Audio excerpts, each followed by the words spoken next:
नमस्कार मित्रांनो, आपल्या राजुरातील एक खूपच जुनं मंदिर म्हणजे श्री सोमेश्वर शिव मंदिर.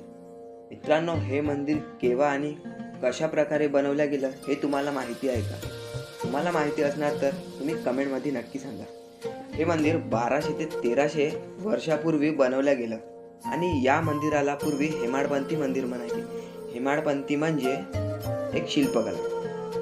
एवढेच नाही तर मित्रांनो, या मंदिरावर तुम्हाला विविध प्रकारचे कलाकृती पाहायला मिळणार. आणि या मंदिरात उजव्या बाजूला विठ्ठलाचं मंदिर तर डाव्या बाजूला छोटंसं शिवलिंग आहे. आणि मंदिराच्या बाहेर उजव्या बाजूला मोठं असं हनुमानाचं मंदिर. मित्रांनो, या मंदिरामध्ये आता बराच काही सुधारणा करण्यात येत आहे.